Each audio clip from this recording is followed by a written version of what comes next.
all right. That's all right. We're getting into Loki. We're Yeah. covering the season in halves. So this is the first half, episodes 1 through 3. Spoilers, spoilers, spoilers. If you have not watched Loki episodes 1 through 3, please avert your ears.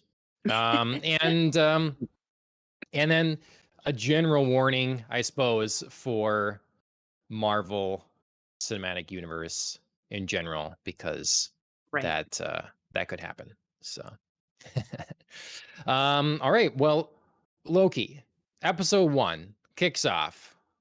Chris, what'd you think? Call me out.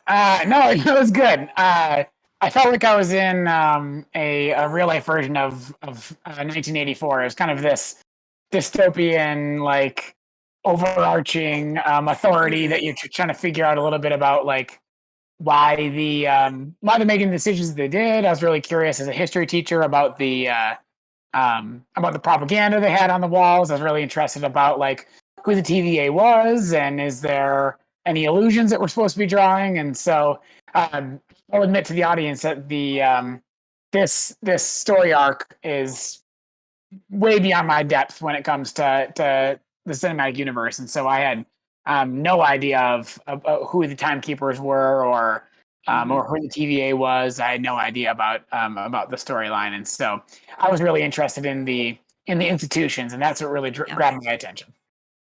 Sure. Andrea? Yeah, I mean, I think agree? it's fair to say to like the average Marvel viewer, and they're not going to be familiar with the timekeepers either.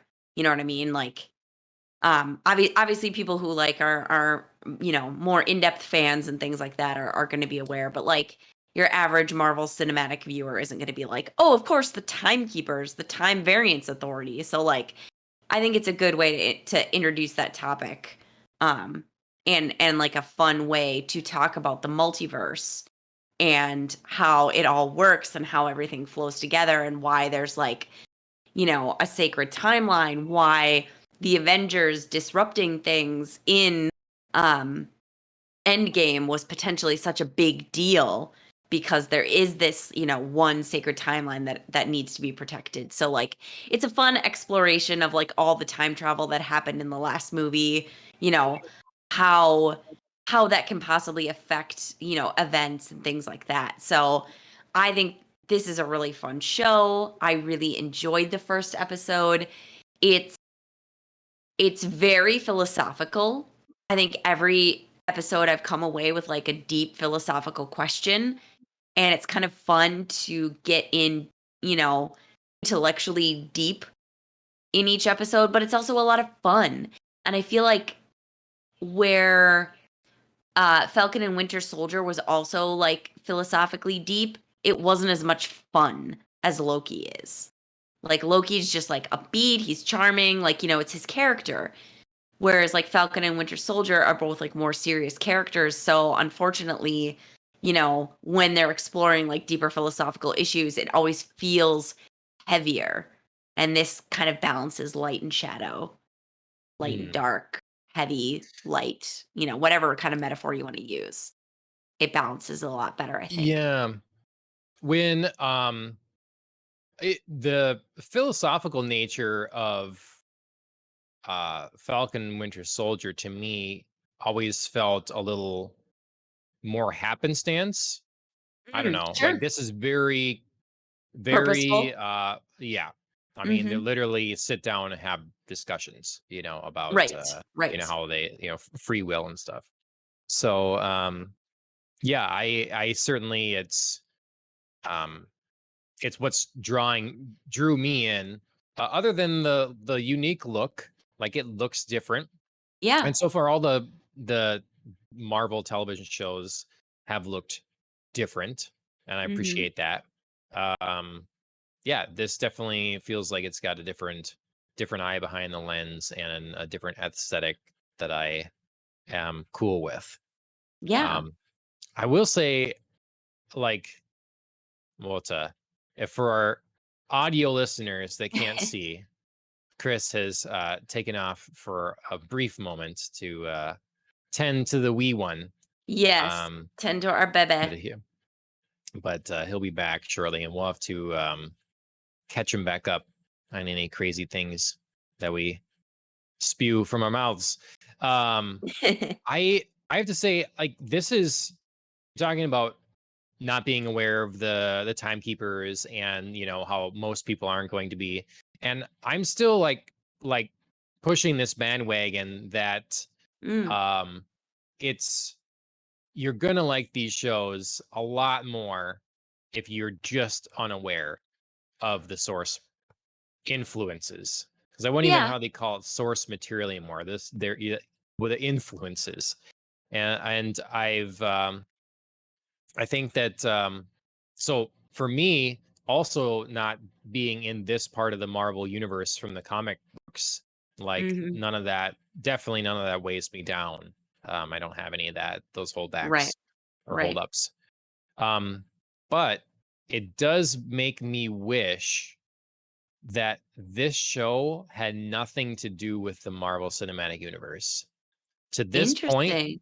I would rather this not be Loki or anything. I want to see this story, but completely original, because I don't know what influence from the comics exactly, but I guarantee you they could tell this story um, completely detached from the Marvel Cinematic Universe.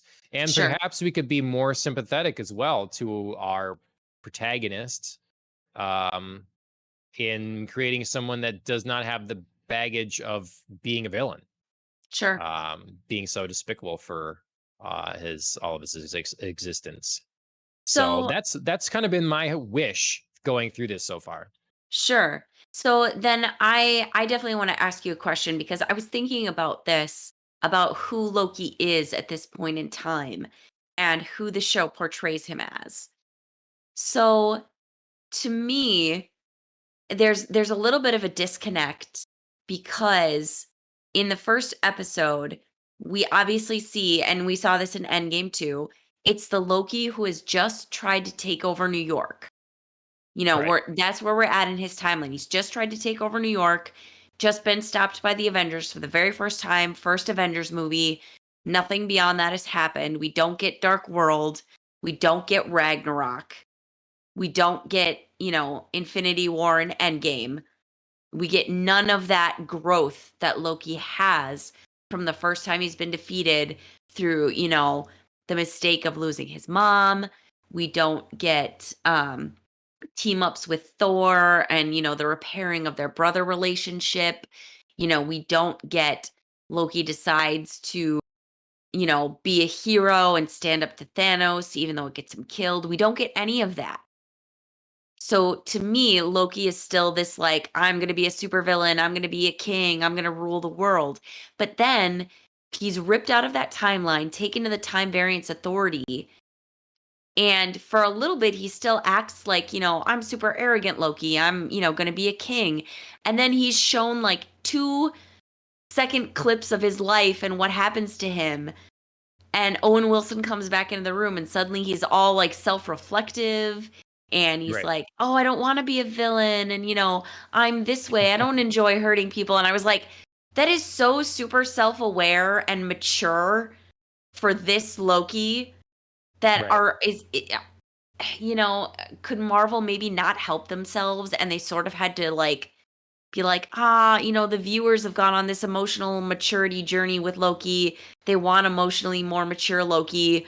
We're just going to sort of have to present as if he's, been through all this stuff. Do you know what Right. I'm trying to say? Like, it Yeah. just felt a No, for little sure. disconnecty, where like I Yeah. would have expected this Loki to still be like totally defiant and like, screw you all. Like, I don't need to grow emotionally. And then, what they Right. actually showed us was a very like mature Loki. Yeah. No, I completely agree. It's to me a question of, do people actually like watching films, especially fun Mm. ones, Mm-hmm. something that's not like super hardcore, that is about a villain? Sure. I don't I don't think people actually do. And Sure. because there's all this stuff about, for a long time we had this big trend of making every villain You make sure that they're very gray, because it's kind of a reaction to every villain is like mustache twirly, no Yeah. understanding of purpose. And so, we get an overcorrection where every villain you're designed to be made to sympathize with.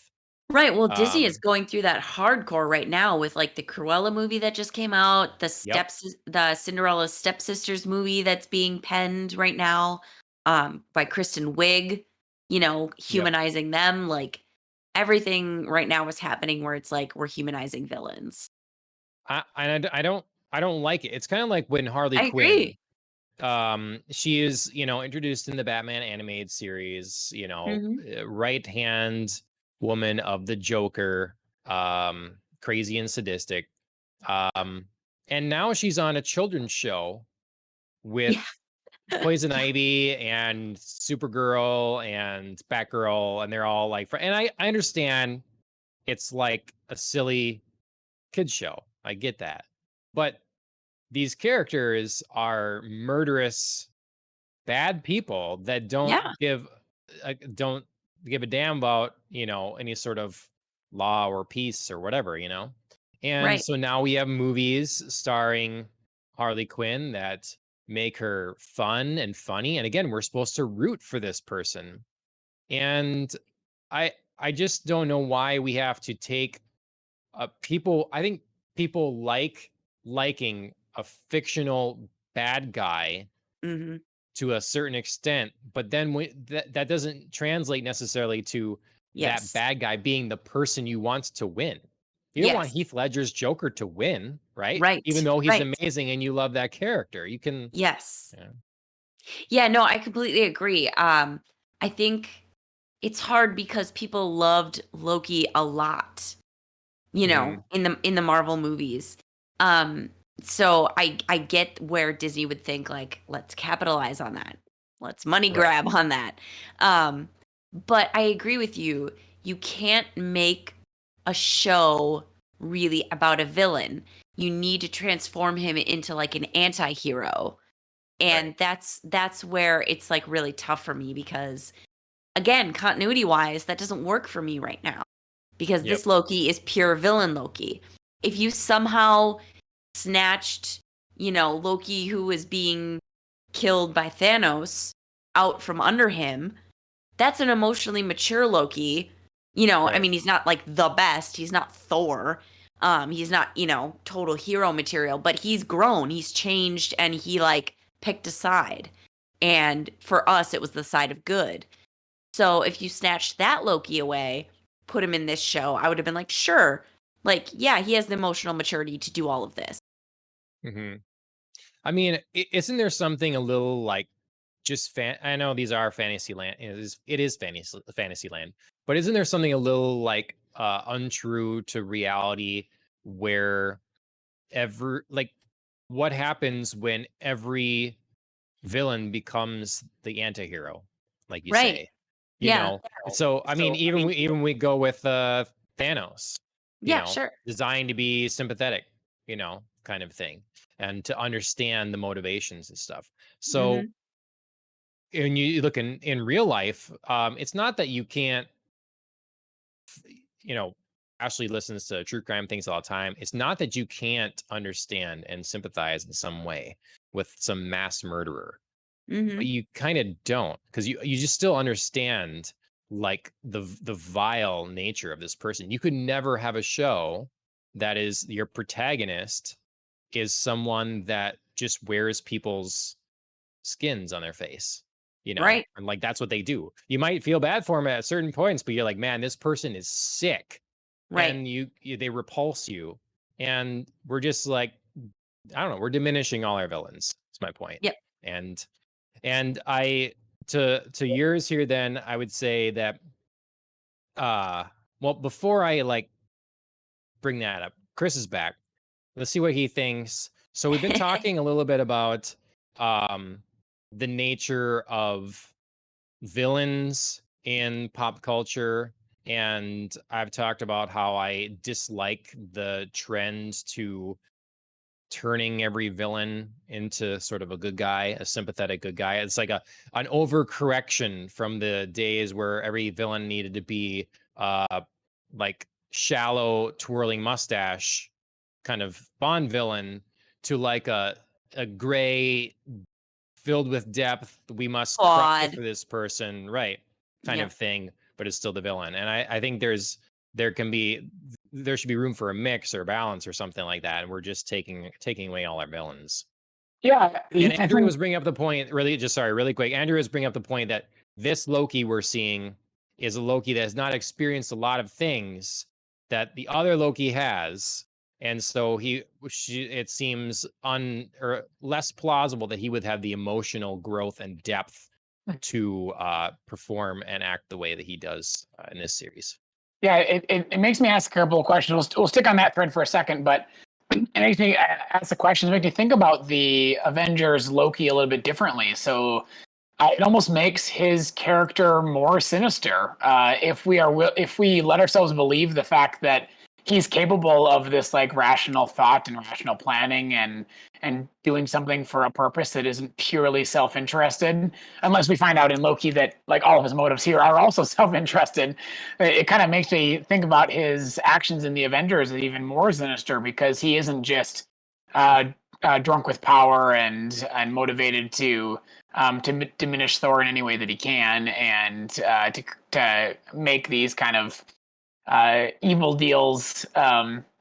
It's kind of fascinating that he is now supposedly like this well-adjusted person who's able to drink with random common people that he doesn't know instead of try to enslave them, and clearly feels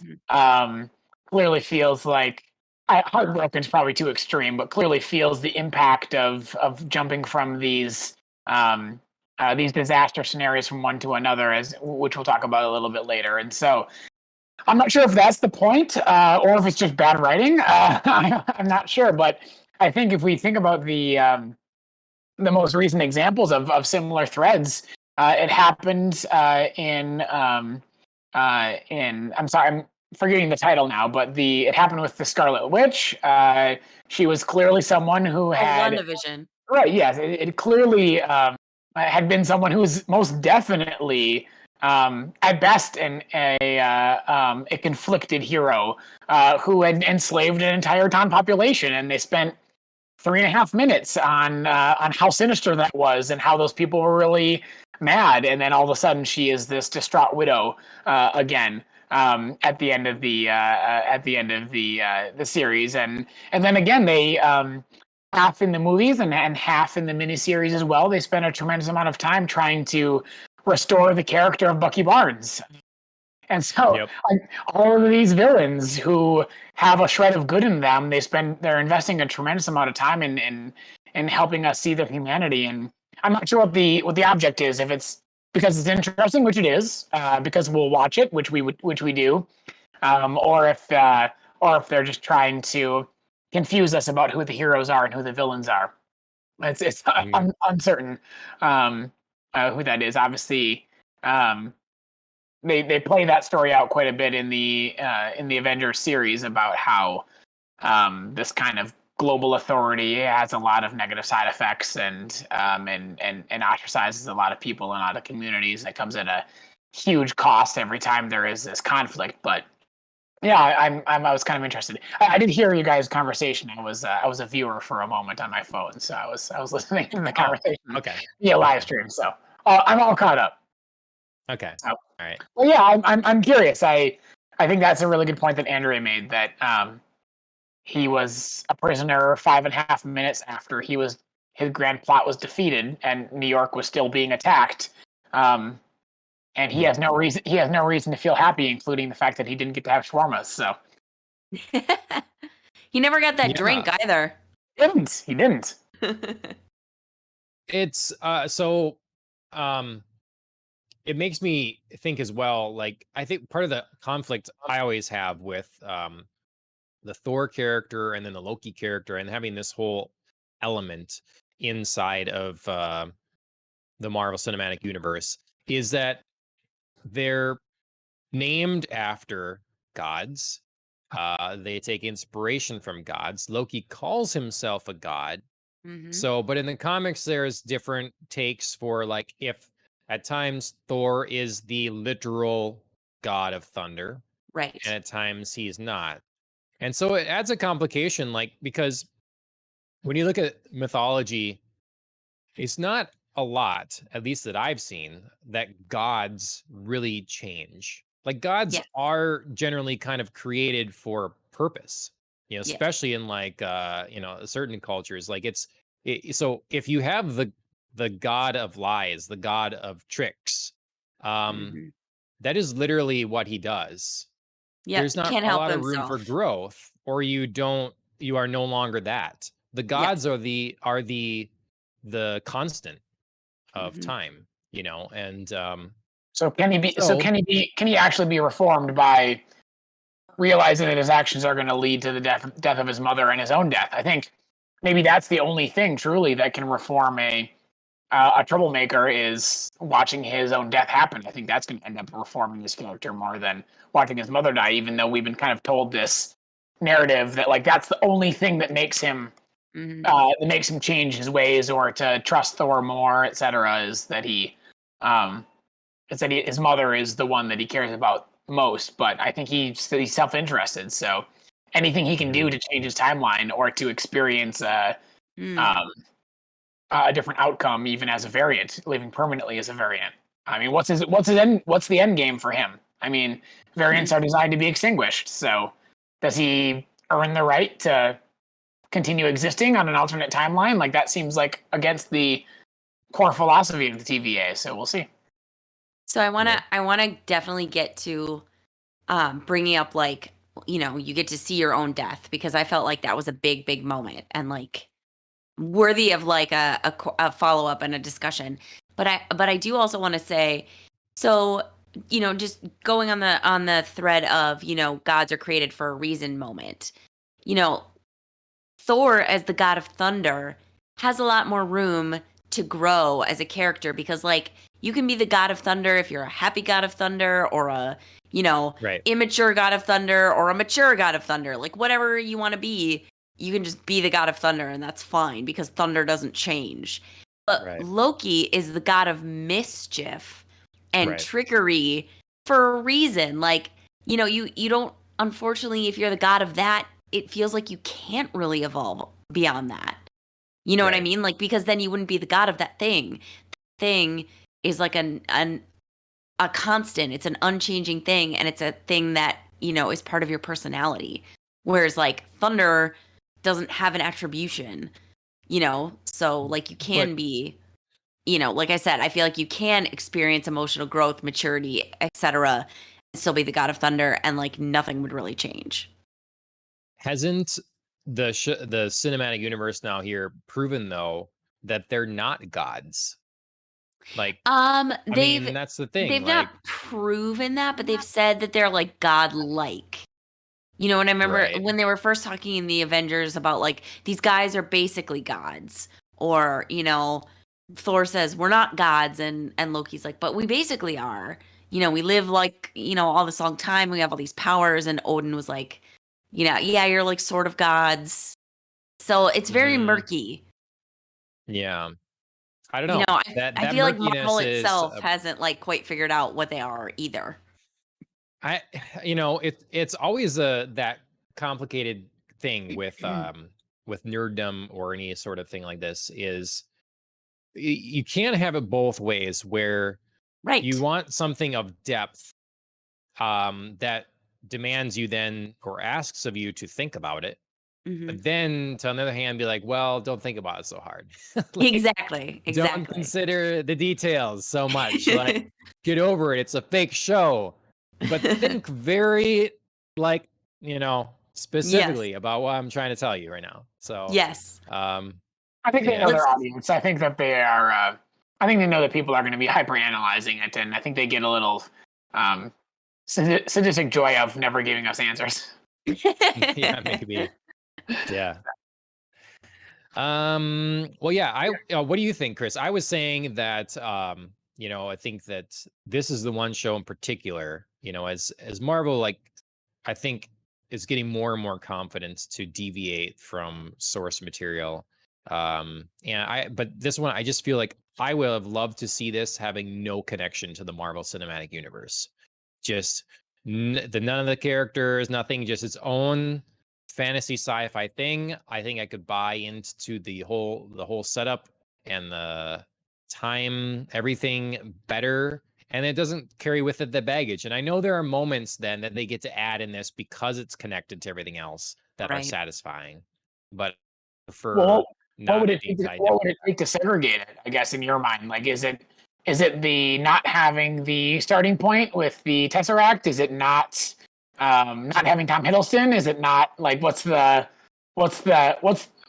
do you separate the two? I guess in my mind. Well, because all this would need to would be someone that maybe does something catastrophic, something for them very unexpected or accidental, like it doesn't matter what it is. And they get picked up by, they're in the desert and they get Sure. accosted by these people in black suits and taken someplace. And what is this? I don't believe in this reality. It could be, and if we want to ground it, so it's like, it seems more foreign to us, you could make it clear that this person was from Earth or something if you want, Mhm. modern day Earth or whatever. Yeah, But I yeah, think that take your probably pick. yeah, I think that probably brings me back to what the point of all these stories are. I mean, I think it has to be um they have to play out in a way that's like all these unanswered questions we have about the films, and I think like I'm not sure you can have this series without the films and have an audience of the size that they want to be able to do the production quality that they want. All these small little questions that we see, like, well, what happened to Loki when he grabbed that Tesseract? Like, what happens with Vision? He's a machine. He theoretically could be repaired. What happens when Captain America decides to retire? What happens when all these characters kind of have their own storylines, kind of break off? I Mhm. think we're gonna get. I think you project this 5 or 6 miniseries down the road, and I think that we're gonna see a lot of small little elements of the films. I think it's the best way to kind of grab onto people who wouldn't necessarily uh, um, have watched it, but then they've seen those small little instances in the movies and like, oh yeah, you're right. I'm kind of wondering what has happened to that character. What did happen? Like, why did we not know that in the story? I mean, I think we're going to Right. see that in a couple of different ways, and I wouldn't be surprised if there are 7 or 8 more of these miniseries that kind of play out some of those ideas. I don't disagree that it could be successful without it, but I think the clientele is smaller. Oh yeah. And Mhm. that's kind of my argument. I think that is the reason they're doing this, is because Yeah. that's we are using a known property, and so therefore it will have the audience. And so yeah, I completely understand. It just feels so uh easily disconnected from the rest of it to me. And I know there's like in the third episode we get another as he slams down the glass, we get fun stuff like Yeah. that. Yeah. um but yeah. Okay. I liked let's see what else in episode 1. I was very pumped they launched right into a free will discussion. All right, let's have Wow. it. Yeah, I mean, episode 1, I think, was not afraid to tackle the heavy stuff. They got the fun in there too. I have to plug this before I forget it because it's so awesome. The DB Cooper lore, that was so sweet. I never ever known about that before. That was like a real thing, like an unsolved mystery plane hijacking excellent thing that I'd never heard about before. And that was like so, so sweet.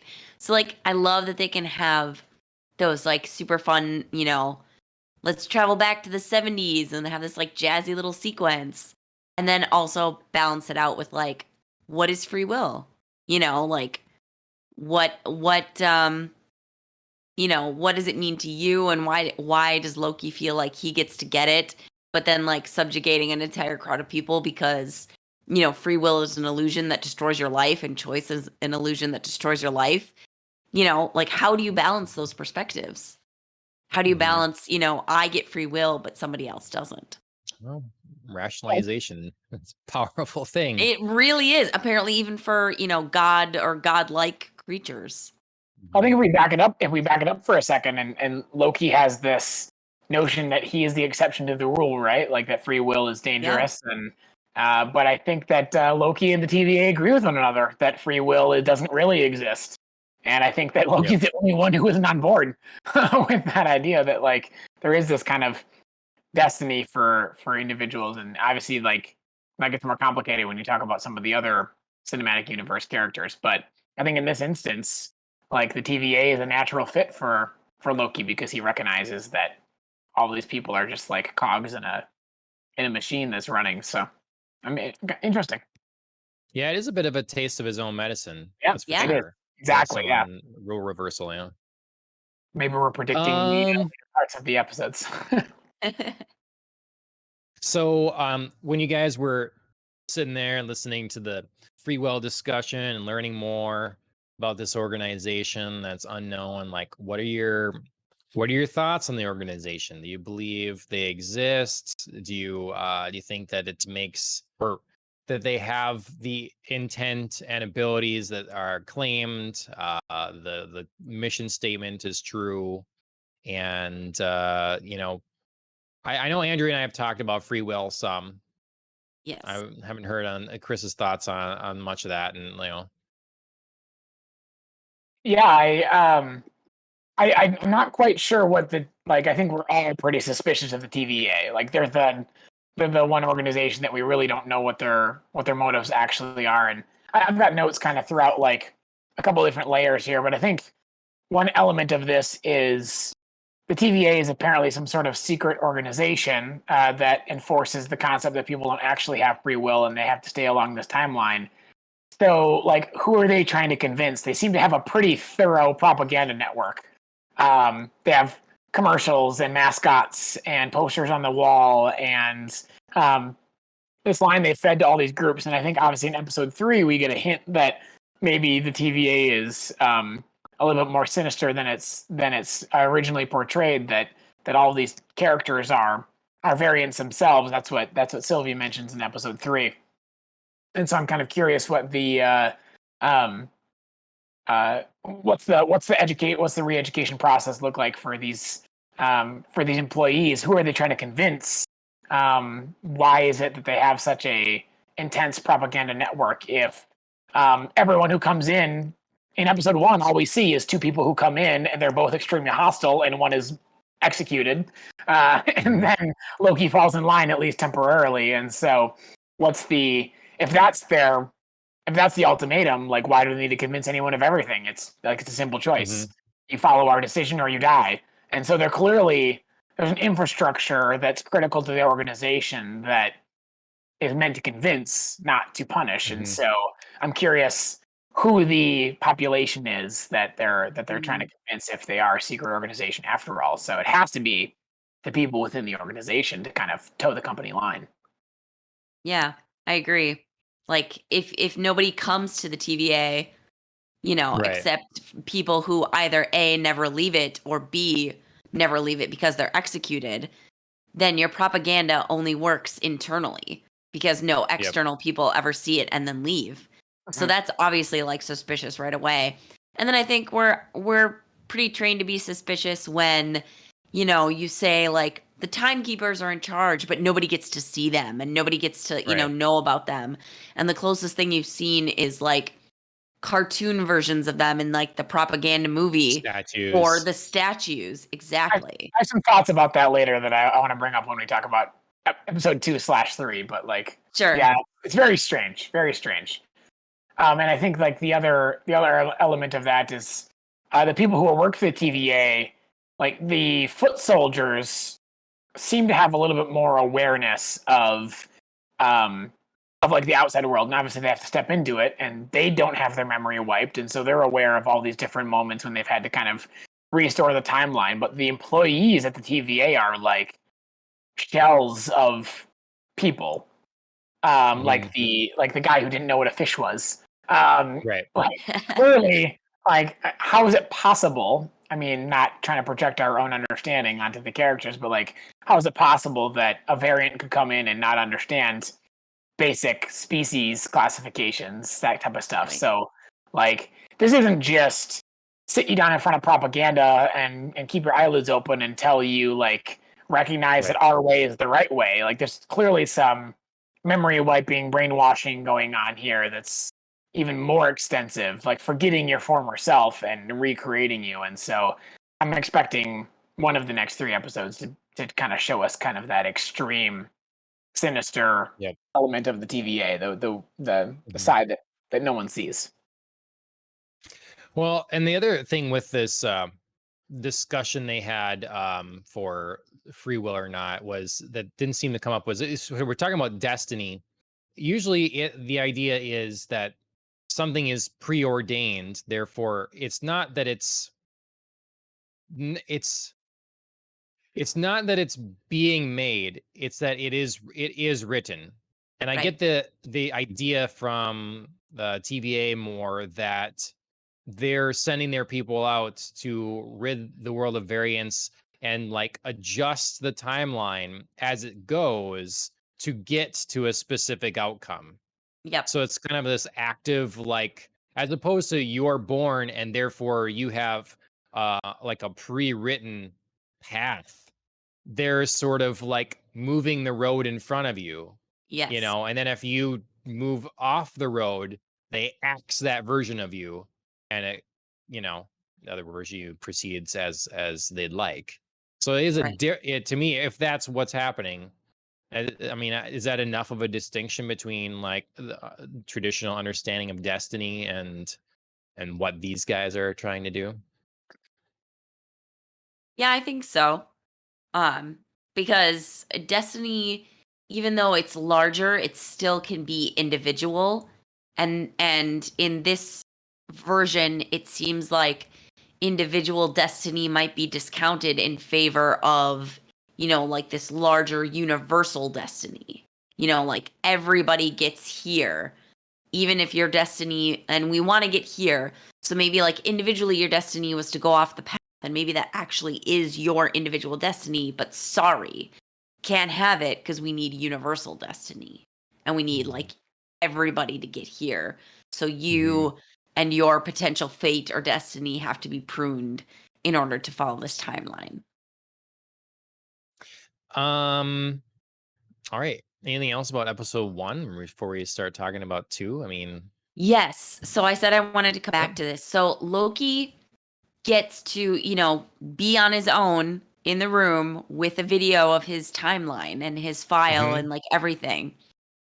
And he chooses to start like watching ahead again because, he gets a little taste of it from Owen Wilson. He basically, watches some greatest hits of his worst moments. Obviously he watches his mom dying, and then he fast forwards and watches his own death. yeah. And my question is, like, if you could, would you? Like, would you want to know how it all ends? Like, obviously, if you fast forward far enough in your file, like in this theoretical thing that the TVA has, you would get to see it. So would you? Would you want to know? Definitely not. Chris? Definitely. No? Okay. I think it's a reflection of how self-interested Loki is. I mean, I think he's looking for how his story ends. Like, he has 2 things he cares about: his mother and himself. Like, I think it's a reflection that he doesn't even look at like Thor's down spiral. He just looks at all the times he was admonished and how he like. But then he like shows a little clip of like how he like at the very end kind of resolves conflict with his brother, and then he gets killed. And it's like, I don't know, yeah. But to answer your philosophical question, definitely not. Like, and I think that's a broader question about how this show is defining what destiny is. Like, I think a lot of people would define destiny as you have a starting point and you have an end point, and there's lots of forks in the road, or variances in this context, but you ultimately branch back towards the final destiny. And as long as you keep hitting the bumpers, you kind of stay on the track. And that isn't how the show kind of portrays destiny. This, like, you create 2 different selves as you branch off, and one of those Mhm. cells has to be eliminated so that you stay on a very straight line. And so like destiny is the butterfly effect. Like you can't just like go off your track and eventually make your way back. You have to stay on the line the entire time. And so they're Mhm. they're very concerned about collateral damage. And so I just yeah, but definitely not. Like it's hard. How can you possibly be comfortable with the end when you don't know the middle? Yeah. Good question. I mean, I would hope that I would say no. That I wouldn't look at it. Mhm. I have not looked at my medical tests for 23andMe. Mm, I could log on right now sure. and I could look at it all, and I have not. Um, so I think that's a more minor version of a similar idea potentially. Sure. But yeah, I mean the one thing would be that curiosity, of course. Like, well, can I see what it is and then defy it? Yeah. You know, Can I like, prevent it? will it be or can I? Yeah, right. But then you get into what fun stories that are, well, did you always see it, and therefore Right. you seeing it is what led you to the death that you saw. Exactly. So Same question yeah, from episode one of like, oh well, the Avengers were meant to retravel that timeline. I'm like, okay, well, Right. like why do they get to that's and who, other people right? And don't? Well, Loki the doesn't. Yeah. timekeepers. Yeah, Yeah, Yeah. yeah. I didn't No, really buy it's that piece, but like they have to craft a story, so they have to re-explain right. it. It was clever of Loki to be like, not my fault, man. Like the Avengers did this. Like, I would never got yeah, my hands on the Tesseract if they hadn't gone back. And, I didn't see yep. that argument coming, but I loved it. So it's very funny. Well, and then I'm a little unclear because like a multiverse, idea is that every decision you make creates a new universe, so every Right. deviation you create. So are they literally trying to keep one timeline? Because Yes. I mean, that seems not possible. So because you'd need to have individual timelines almost. Otherwise you'd be eliminating literally an infinite number of Yeah. people forever. Yeah. Constantly. Like you couldn't, I mean, it just like literally there's not. So to me it poses more like large scale things break off the timeline, not you, you know. Oh, But sure. because Sure. because there's different universes because we clearly have different Lokis, very different Lokis. And so they And that's still okay. exist and can exist, right? Yep. So I'm a little confused in how does each of those universes have a timeline that must be maintained consistent to meet Right. whatever end goal of order, Right. or how it is, I'm a little uncertain. So Yeah. I mean, that seems like the closest approximation. Otherwise, like you said, there'd just be like everything has the yep, potential to be trimmed and you would just run yourself silly, yep, even with an organization as vast as like the TVA seems to be. Yeah. right. Do they have an oh shit meter on the the running line of like Yeah. what causes a blip on their is it like, Yep. oh, I got something different for lunch than I was supposed to, Yeah. or Yeah. or is it people dying or people disappearing or people making Yeah. life Right. decisions? Like what distinguishes a variance from nothing at all? Like, I mean, I think obviously Loki is going to be more hypersensitive to that equation because, of course, he's a critical figure in the story of humanity when he chooses to make a variant decision. And but like for average people, like the three of us, like I'm sure we could go about our timeline and doing lots of different things and never cause any alarm. So But you never know. I That's mean, I might yeah. eat something different for lunch. That lunch gives me food poisoning. That food poisoning puts me on the toilet for a long time and I am like about to pass out. I do pass out and knock my head on the counter unconscious. Whereas I would have been walking on the street and like pulled someone out of the way of a car that was on their way Right. to negotiate peace talks with whoever else. Like, All viewers Peace in the Middle East. back to philosophy. We've gone full circle on episode 1. Yeah. Well, and I mean, the TVA itself suggests that it can be ordinary people because in that little like Miss, what is it? Minutes? I think she is. Oh. Is that the little clock girl? the clock. I'm not Is sure. her nickname Minute? I can't remember. Yeah. Yeah, so I think she's Miss Minutes. She suggests like you're walking along in your ordinary life, and suddenly you do something, and it's like this random guy who's part of a crowd, and suddenly he decides like he puts on a black hat, and he's like, bah, like I'm evil now. You know what I mean? Like, call a throwback to like mustachioed villains. He throws on a fedora and a trench coat, and suddenly he's like off on his own timeline. It does seem to suggest that like ordinary people could do things that are just like crazy bad for this master timeline here. Right. So not to bring it back again, like eventually we need to move on, but like that's just a piece of propaganda from the TVA. Right? True. Yeah, no, obviously it could be, total crap and just like a scare tactic. It makes the critical actors in history to not feel targeted when they're scooped up by the TVA. Maybe they're really only culling the folks who are causing widespread damage. True. Yeah, I mean, it's hard to know. I mean, propaganda makes it seem realistic, but it's also propaganda. All of that schmuck they zapped seemed pretty ordinary. Yeah. Yeah. Yep. They didn't seem too broken up about just zapping him. Like, No. He was an actor. He was a TVA guy. He was a plant. He was a stand-in. He was a plant. Just scare the heck out of Loki. All right, so we're introduced to the organization. Loki is kidnapped. We get to episode 2. Yes. What do we think of episode 2? We've got Owen Wilson, kind of his character, Mobius. I love the name. Yes. Trying to give Loki a second chance, and a third chance, and a fourth chance, and whatever. What do you think of like what we learn and how we this mission we open up on and stuff like that?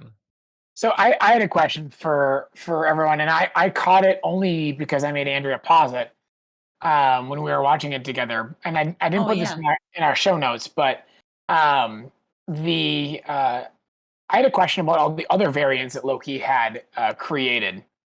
So they were like running through. I can't remember what part in episode 2 this was, but they were running through all the different storylines when they defined Loki as a variant, and there was like 5 or 6 different forms he had taken, and so I was curious, like, what happened to all of those Lokis? Were they all summarily like eliminated? Are they still running around?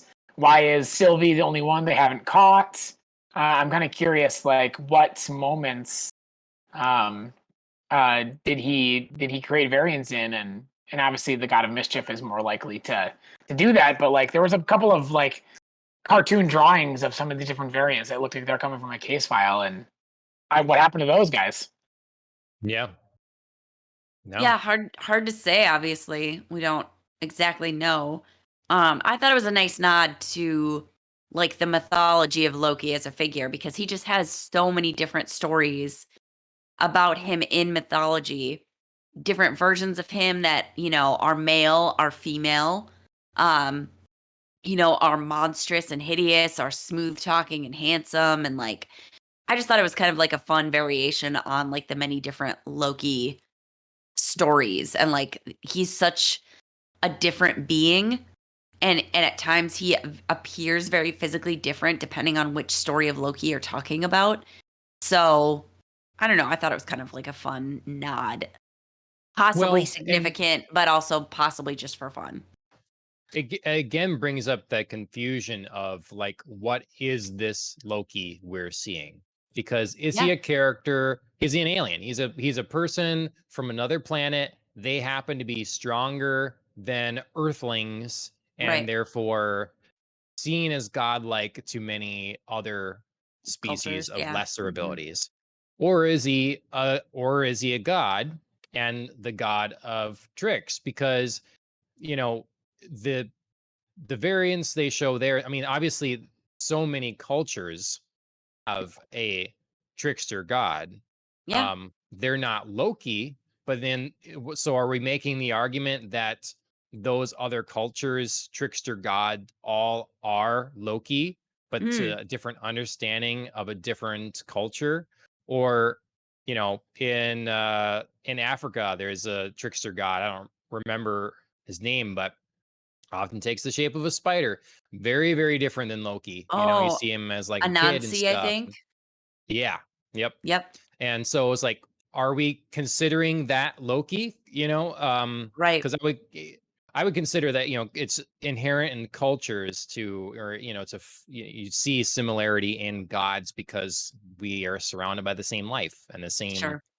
people and emotions and situations, and so therefore we have to have gods for these same, it's natural we'd have gods for these same specific things.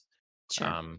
So my take of the different Lokis we saw was, okay, we have different universes, and in those different universes those universes may be very different than our own. So like we have an analogous form there, but Sure. if the main species on a planet is not human and it's something else, that form of Loki takes a very different shape. But that Loki is still tied to like Norse mythology, whereas the god, the trickster god Anansi from Africa, would also have a drastically different form. Sure. It's a lot of just like garbage I just spit there. So whatever you want to pick up, or No, it's perfect. Yeah, it's Maybe perfectly there's plausible. variants. Sorry, what'd you say, Chris? And maybe they're his variants. Well, they are his variants. No, I just Well, mean like in different cultures, like along the timeline. You know what I mean? Like maybe they were appeared and they were eliminated, and yeah, he's kind of the steady Yeah, force. that's I mean, the big question is like, are these just like examples of other Lokis, or are they example of other Lokis that have been eliminated? Sure. right. But I would assume that if these are examples of other Lokis eliminated, they also still have like very Versions of almost identical themselves. versions of themselves Yeah. that are continuing on a path that have Right. not yet deviated. Right. Right. Yep. Yeah. Really puts in perspective the whole like infinite, possibilities. Right. I noticed, and I hope Alan did, that looked like there was a ducky keyboard in use in one of the cubicles or whatever. So, Alan, if you noticed that, it certainly looked like one. So I know Alan's a fan. Andrea, I see you were excited. That was Wisconsin Ren Fest as our opening. Yes. I loved it. I love the whole opening of the second episode. Like soundtrack, we're at a Ren Fest. The woman who was like, some people need this. Like loved all of it. Where she was just so pissed off that they were like charging in there, like all, not in costume, Not and in theme. Yeah. oh, loved it. Loved it. People, It was some people really need this. yeah, just so much fun. I'm Just good. fantastic. So yeah, absolutely great. I was waiting for Peter Capaldi to show up in the Pompeii moments. Yes, Like would have there been he so is in the great. corner. Yeah. Yes, would have been so great. So that's our big thing in this. So we kind of start to get that Loki is seemingly helping, at least for now, um, Mobius, and sort of figures out, hey, maybe my variant is hiding out in these extinction events Yeah, along the timeline, and that why would the TVA care when everybody's going to be wiped out there anyways? What could you yeah, do or plan or whatever? So what do you yeah. think of this like kind of discovery and setup and idea? It was absolutely brilliant.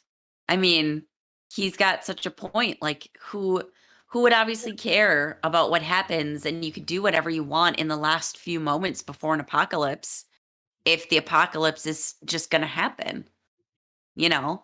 If the end result is everything gets destroyed, like who cares if you rob a bank before it gets destroyed? Like it doesn't matter. you and the bank are destroyed. Right. Yep. hmm Yeah, I think Go ahead. it's kind of similar to.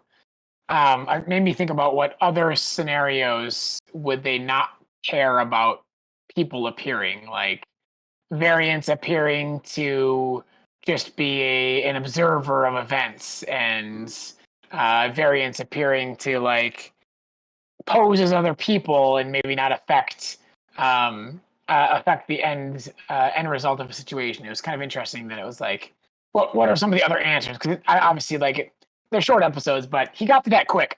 And that was interesting that he got to that answer pretty quickly. It made me think about so obviously we had Pompeii and we had the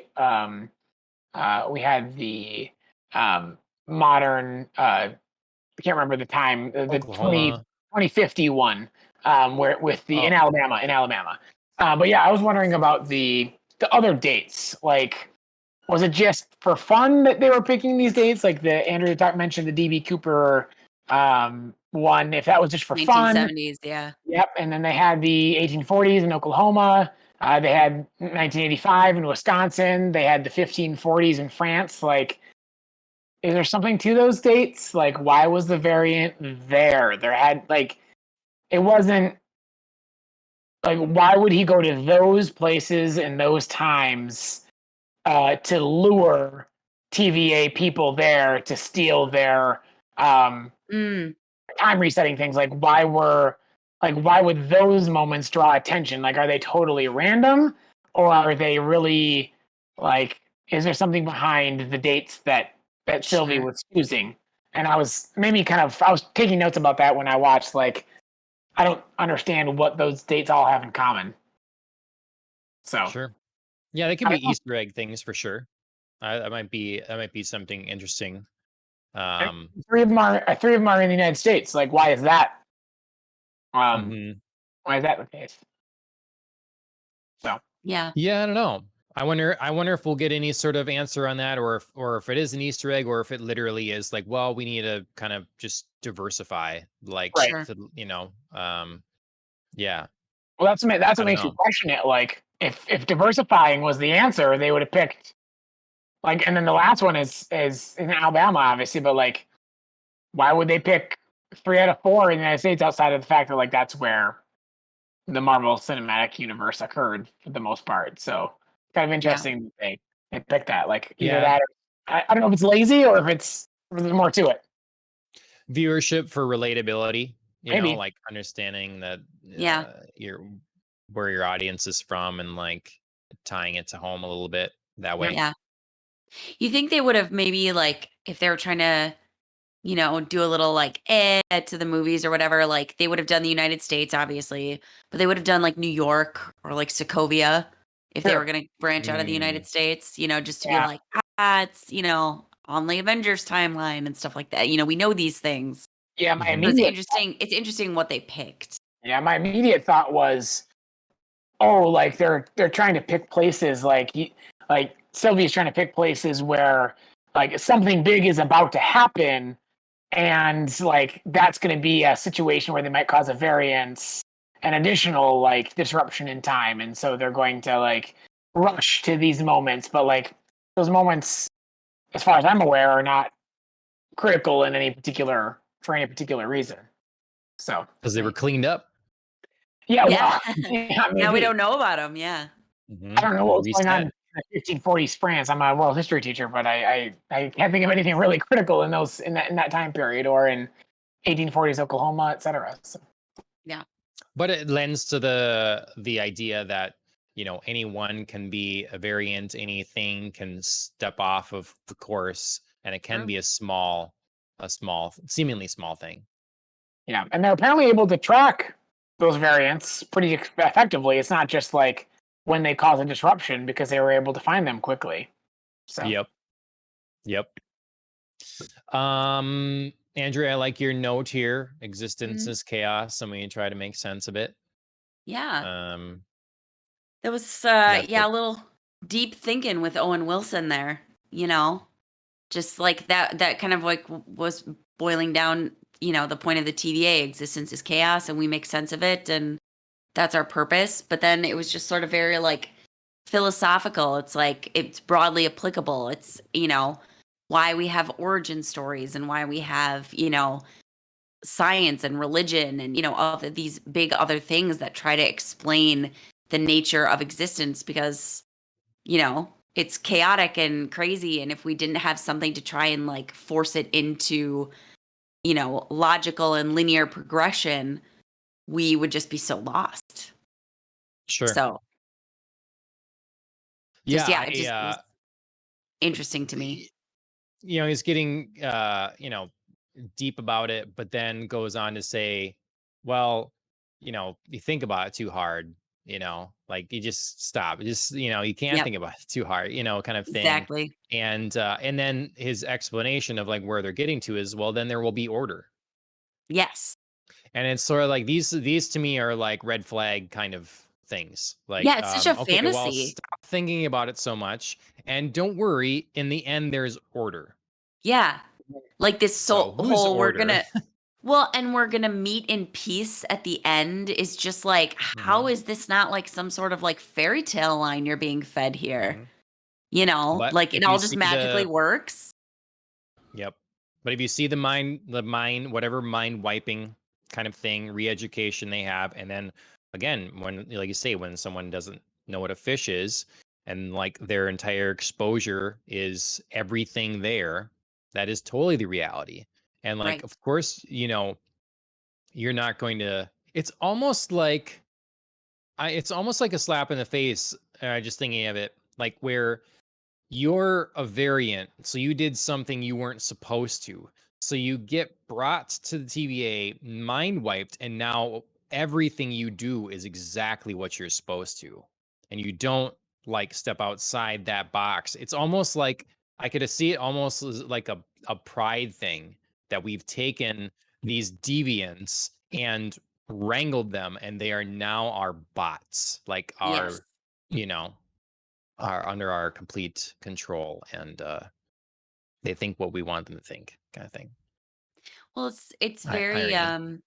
yeah, it's I wrote about this a little bit like from the third episode when we do, we learn about Sylvie's proposal that, all of the TVA agents are variants and we're taking her at face value. And Right. I think it makes a lot of sense, so I'm taking it, as it is right now and running with it. But it's like if you took a group of prisoners and turned them into the guards at a jail. Right. Now they're the Yep. jailers of over their fellow prisoners and they act exactly like, guards would. You know what I mean? Like it's this total like transference. You think they'd be like sympathetic, you think they'd be like, I was just there and I understand what it's like on the inside, but they don't. They completely transform. And a lot of like famous like sociology experiments have done things like this, like, taking Talking about Stanford. yeah, yep, mhm. Experiment. Yeah, and these people just like completely flip. They just like it's like they don't even, and these are people whose memories aren't even wiped. And they just don't Mhm. they almost like completely divorce themselves from their previous life as like a prisoner and they're just solely like a jailer now.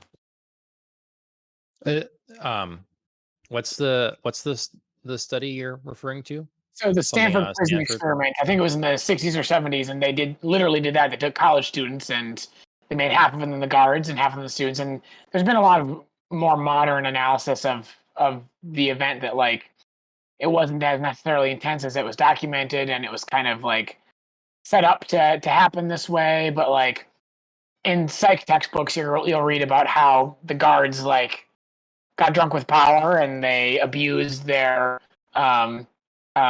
their fellow students, and they like the role playing got taken to an extreme and caused Sure. psychological damage in the for the lives of the students. But yeah, it's a classic experiment about like when you grow Mhm. play, you give one people power over another. Yep. Right. Well, that would be interesting to look at. Um, Mhm. yeah, that's I hadn't thought of it that way. That's cool. Um, we should talk. You mentioned her now a couple times. Yes. Sylvie. So we saw her in episode 2, realizing we have a variant, another universe version of Loki, that's been plotting everything. And I want to know, like, she jumps through the door that she creates. You're Loki staying there. Yeah. Owen Wilson's running towards you. What do you do? Because I did feel for him in that moment. It's like, I don't know. I don't know what you should do, man. I don't know. I'd have chased her too. Yeah, I You would've. probably would have gone. He's the only I one would have that's gone through the capable. door. Okay. Yeah, I mean, what can you possibly? You can't. Apparently, we don't think, anyways, that they can tell where they're going. So Mhm. the fact that it was back to the TVA was kind of an ironic twist, but Yeah, right. Yeah, I mean, Yep. you don't know that at the time. Like, she could be going anywhere, and she's clearly not coming back to 2050 Alabama yeah. now that she knows that that was like her base Right. trail. So, how would you find her again? Because she doesn't leave the convenient, kablooey gum clue Yeah. again.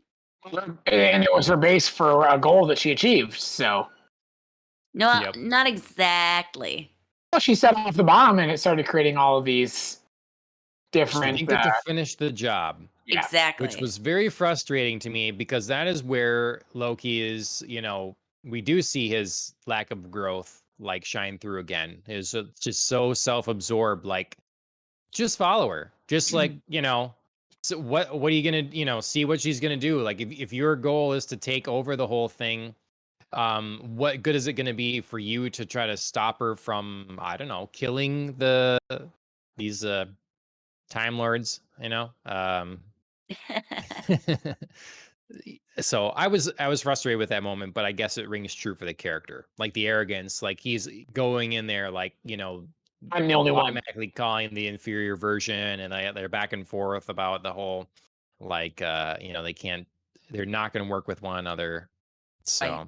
Yeah, I had an interesting question too about that moment. I think when this is a little bit at that moment, but it's also a little bit at the throughout episode 3 as well. Like there isn't that much in common with Sylvie and Loki, and so like I want to know what decision was made on Loki's timeline that created her, because it's got to be a ways back. Like she doesn't even have a memory of Loki's mother, and so I'm curious, like at what age was Sylvie created as a variant, which is kind of interesting. well, so unless I'm misunderstanding how this would work, that's not the way this would work. Like you're not, you still have your full memory of your past. Right. Like if even if you're a variant and you deviate, you still lived your full life to that point Right. and are continuing on now. And so whatever her point that she deviated and became a variant, she would still remember her past. Yeah, but she said The she said future was branched. yeah, she just said that she had only like glimpses of her mother. Like, is her mother that she's referring to also Loki's mother? I see. Well, and so his wait, birth mother or Frigga, his adoptive mother. Right. right. So that was my understanding, was that whatever her upbringing ended up being, she never had the Asgardian mother, the adopted mother, Right. like Loki. So at a very very young age, whatever fragments of a memory she has left of her birth mother. So Yeah. like they're kind of wanting to trade stories because Loki not knowing his birth mother, but knowing his adoptive one, Yeah. and the other way around on our variant here, on Sylvie. Loki is Is that Laufeyson, like by birth, and so but he's an Asgardian from infancy. Like he's picked up. So like something Yep. along the timeline, pretty dramatic change. Like maybe maybe Odin never picks him up, or maybe the battle against the frost giants goes differently. Like Yep. what's the like the fact that she's a girl is also a complicated piece. Well, I mean, for me, two things there. One, that she's a girl isn't that complicated, actually, because in Norse mythology, Loki is a shapeshifter and appears at various times as a man, as a woman, as an animal, as a rock. Like, We he never just like actually know what his true form is. So even true. though we think of Tom Yeah. Hiddleston as his Loki, shape, doesn't have to be. Well, I So mean, yeah, sorry, I'm just gonna say that one thing really quickly. Like, so he's a shapeshifter, so like the fact that he's a woman doesn't really bother me because like in Norse mythology, he's a woman sometimes in the stories. Yeah. Second thing is, Sylvie also says she's like Tom Hiddleston's Loki tells her, spoiler alert if you didn't know, we're adopted, and she says, I already knew that. They told me. Mm. So mhm, she already like isn't obviously being raised by frost giant parents because she is like adopted, but is she adopted by Odin and Frigga? Or is that her variation that they tell her right away? Like in her, mhm, whatever variation of whatever timeline she's living, she clearly right. knows. So what does that mean? Who are her adoptive parents? Yep. Questions, To questions, me, questions. what's that? I said questions, questions, questions. Yeah. To me, the shapeshifter thing really doesn't play an element in this because we're seeing different universe versions of each character, and I think that gets like so driven home by our hologram images of other Lokis that are incredibly different. Now, Yeah, presumably, that's all any I'm of those saying is like, Lokis could shapeshift into another Loki, but they all yeah. have their inherent natural form, and coming along with, the ability to shapeshift always leads to it's a convenient way in history to be like, oh yes, I was being watched over by said Mhm. god because I saw this animal Right. and my neighbor said he saw the animal too, and that also coincided with good luck. So therefore, it must have been Right. this god of good luck. Yeah, all I'm saying is for me, like seeing all these different versions of Loki, like doesn't disrupt any sort of continuity in my brain the way it would if it was like, let's see 20 different versions of Tony Stark or 20 different versions of Captain America or 20 different versions of, Thor even. Mm, Because Loki, historically in mythology has appeared as like 60 different, things. So in my brain, mm, it's like, of course, like we have hulking giant Loki and we have woman Loki and we have, the Loki that looks half like a wolf. That's all fine because in Norse mythology, he's appeared as all of those things. hmm. Let's see what else goes down in episode 3. Um, we have obviously the two trying to get to know each other a little bit, deciding to scheme Hmm. together for a while. Um, what'd you all think of this episode? Yeah, I mean, it's obviously a good way to have them work together for a while, Hmm. you know, being stranded and having like a mutual goal of like, okay, well, we don't want to die is always a great way to Yep. forge, unlikely partnerships. I thought this episode was a little got a little too silly Sure. considering the tone of the first two, where, Loki is seeing his own death. We are talking destiny versus free will. And in this one, You didn't so like the love is a dagger metaphor? well, Kind of I'm all liked right that with it. actually. Yeah, and there was like fun moments, like him singing and stuff, but at the same time, it's a little bit like, well, you are. So you thought you were gonna die. You'd been like, okay, I'm hopeless now. Like I'm gonna die. Now you get a chance that maybe you're not. Now you're stuck on a planet where you're gonna die. And it's so flippant. Yes. Yeah. Oh, Sure. I'm gonna party. Oh, oops, I broke the thing. And the situation is dire, yet the attitude is like so light yet. I And I don't know. think it's trying to bring in too much comedy for it. I don't know what to believe. I mean, those aren't mistakes that Loki makes under normal circumstances. Like his pride gets in the way, and his like machismo gets in the way. But like, I don't know. I don't know if there's any evidence for this, but I have a hard time believing that like he would just screw around and accidentally change outfits and smash the technology that Sylvie was trying to get back from him, just for the sake of, oops, I'm the god of mischief and I got drunk. Like, I don't know. That feels that's either sloppy or there's something more to it. I don't know. I kind of wonder what his plan is. Like, now, what's his plan? Like, they're clearly going to escape somehow in episode 4. Like, I don't know how it's going to work, but like, they're going to find a way, whether Mobius finds them or something like that. I mean, but there's got to be a way. I would like to think there's a plan. Yeah. I will be surprised that if there is, though. Like, I feel like if that plan would have been hatched at this point, unless we're in like unless they pull a thing and like this whole place doesn't exist. Mm-hmm. Aha, I've got you. Like, the whole thing's an illusion, which Yeah, maybe. I mean would be extreme. Is he capable of that even? Not that I'm aware of. Yeah. So to me, it's I don't know. It just feels a little out of character, a little not in tune with the situation. And like you say, would his pride let him make such follies? Yeah. Especially when his life is on the line and he knows it. Like, if he thinks there's any chance that he can change destiny, and this isn't just some sort of like make the best of the time I have kind of scenario. Right. Because he's all about self-preservation. Yeah. Right.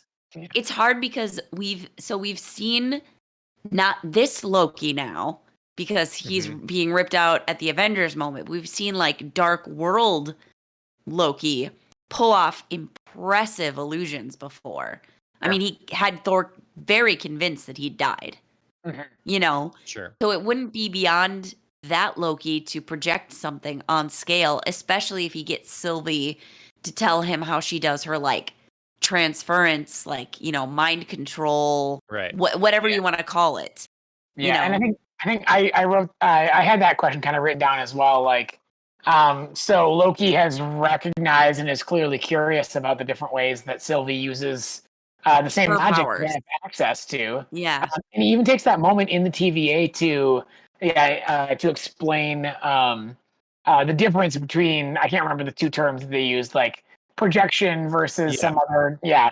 And he explains about how his power is one and not the other. And so my question is, like, does Loki actually have access to powers that we have never really considered possible? Like, for example, in WandaVision, we had no idea that the Scarlet Witch was capable of such a significant amount of power. And so does Loki also have access to powers that we never got a chance to see in the cinematic universe? Can he learn how Sylvie does what she does, or does he already know and he's choosing to, and he's able to use it in that way?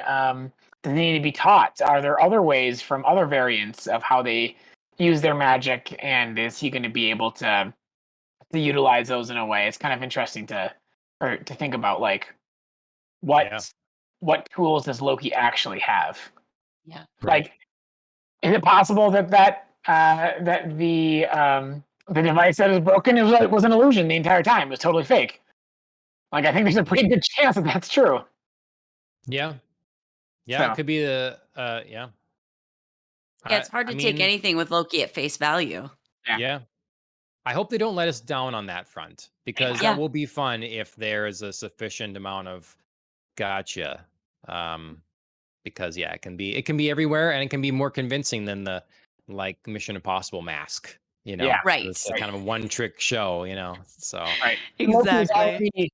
He's very curious about mind control. Like, the moment that he is captured, he has just utilized Selvig for an entire half of a movie by doing mind control. Now, that was based on one of the Infinity Stones, not his own magic, but like, he's clearly aware of the power of mind control, and I would imagine he's extremely curious to learn quickly or pick up how to do that with his own power now that he knows it's possible. Right. Yep. I did love the whole running gag of like Infinity Stones or paperweights, and like just like Whatever, got an Infinity Stone. Like, Dangerous. it's pretty great. I have like 40 copies of the same thing. I mean, if I were, Loki, or I guess anybody who's ever, even heard of an Infinity Stone or come into contact with one, seeing that and the casual regard that they have for those would absolutely have me questioning, like, holy crap, how powerful is the TVA? Yeah. I mean, that's insane, right? And Like, also we think pockets about of how them. well we think about how hard the Avengers fought for how many movies to prevent Thanos from getting all of the Infinity Stones, and the TVA is just like scattering them around like, If they're real. marbles. And Yeah. yeah, true. I mean, It could be again, an could be illusion. another propaganda thing, like, oh, look at these Infinity Stones, look how powerful we are. Like, totally could be. But if you're taking it at face value, Yeah. no wonder Loki's intimidated. Yep. No, absolutely. No, and that's why it's a little like a little incredible that we've had one variant that's been able to. That's been one question Yeah, I've had. elude. Like, when did Sylvie become aware of TVA, and how did that go? Because Yes. clearly she was not captured Mhm. Right. by them, because they didn't know which one of her, which version it was. So, which I don't know, it's very strange for some all aware organization, that she's able to pull this off. Right. I want to know how she came to know about this and discover so much. Right. Yeah, You know, and I'm also curious if we're going to see other parties involved. I was wondering about this early in episode 1, and I know that maybe like it's not going to branch out this far, but like there was a whole story arc about parties within the universe that are invested in maintaining timelines. And so, are we going to see any like? Is there any connection here between the same power that's kind of rooted at the in the time stone and the masters of the mystic arts? Like, are we going to see any connection to like how they're also invested in in retaining the timeline? Curious about that. yeah, like, are there other organizations that are aware of the TVA and that work in concert with them in some way? Right. You know, like, is it going to be a thing? Like, oh, yep, Shield. Nick Sure. Fury, he Yeah. knows. Sword. In Yeah. in season 4. Yeah. So, yeah, I don't know. I don't know. We've been this whole episode. We basically have just been asking questions. Yeah. Like, Good though. That's That's that's good kind though. of the fun of this show, though. The That show ma- is I mean, just, yeah. all about questions. That makes me have high hopes for episode 4 through 6 because it's gonna be high action. Like, we're gonna answer a lot of these questions, and I think your next episode is gonna have a lot of the same dynamic that like, well, here's all the questions we asked, and Yeah, we can replay. I think Yep. about, when we watched WandaVision and there were so many questions, so many questions, so many questions, and we were like, how are the last 2 episodes ever going to answer them? And then, like, wham, they Yeah. did it. And they Do you did think it well. Do you think it's going to be a big reveal, like a big truth that we didn't see coming, or do you think it's going to be a series of events that kind of help us understand bits and pieces? Like, for us, it was like, oh, the Scarlet Witch is someone who is far superior to other beings than we realize, and she has a history, and she wasn't aware of that history until she kind of takes on this transformation. Or are we going to see that this is a slow erosion of the TVA and the story and the powers behind it? That I don't know. I mean, I almost want to be like, we're gonna have a what man behind the curtain kind of Wizard of Sure. Oz moment. Oh, it's not what it's trumped up to be. It's not this great all powerful things or Right. whatever. It's a lot more show than what you're led to believe. But we've got to sell this imagery to maintain the control. Sure. Yeah, I I don't mean, know. I feel like Mobius's boss is somehow, like, there's More something aware. there.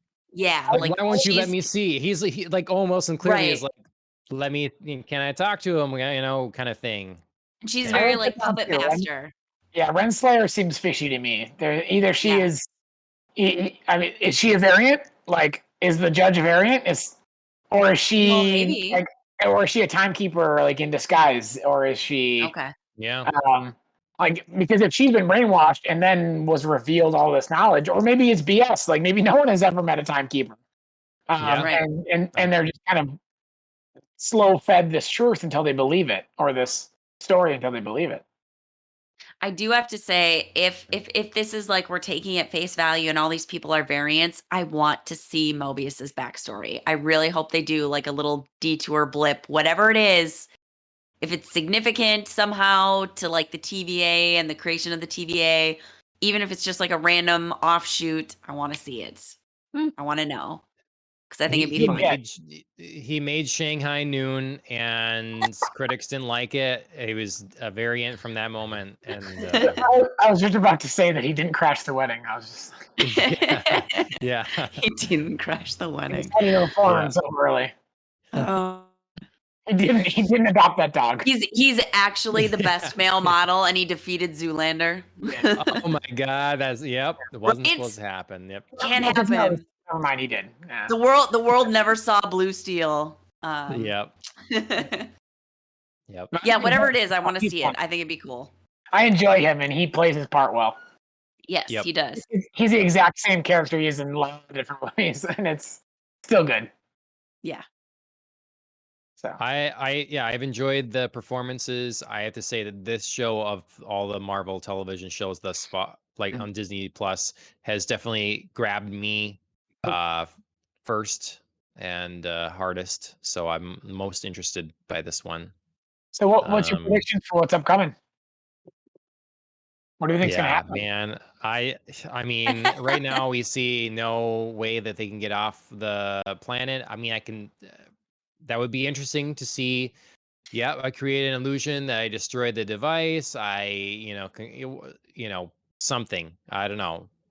I'm waiting now that we've talked. I'm waiting for more bigger tricks. Yeah. But yeah, I really don't have any good predictions.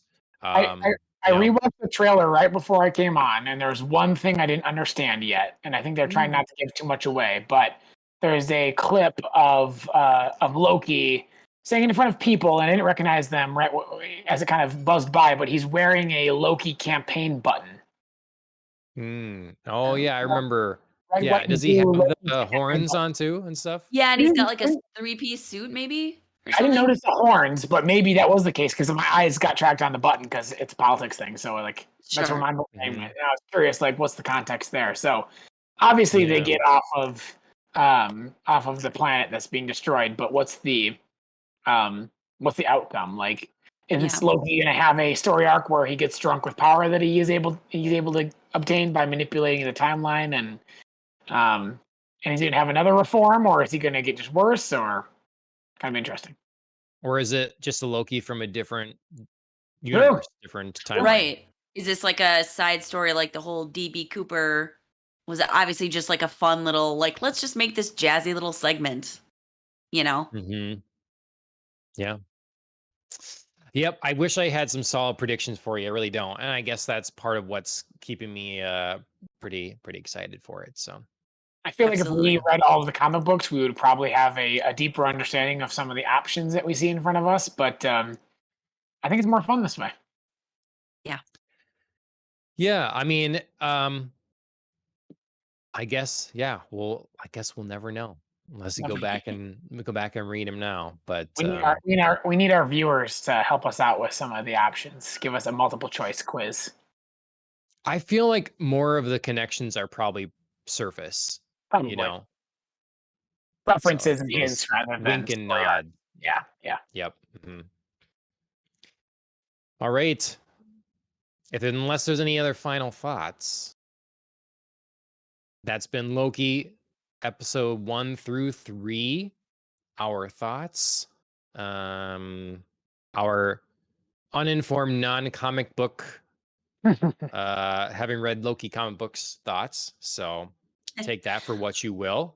Well, Alan is trying to get us up to speed and sharing some of the comic book lore. He just shared that the Vote Loki campaign button is part of a like comic series where Loki runs for president of the United States. So Yeah, Pretty recent, yeah. right. And so that's the thing. Oh yeah, I remember this art now. It's so much of the comic book world now is structured around trying to write something to be put into a show. Sure. yeah, And it's structured around, oh well, we know these characters from the movies, so now I'm writing that version of the character for our right. books. Sure. So Or at least it giving a creates an nod to it. interesting. What's that? Yeah, or at least giving a nod to it so that the folks who Yep. are reading the comics know that, like, we're aware. We're not going to go that way, but we're aware that these things are out there for us as Yep. material.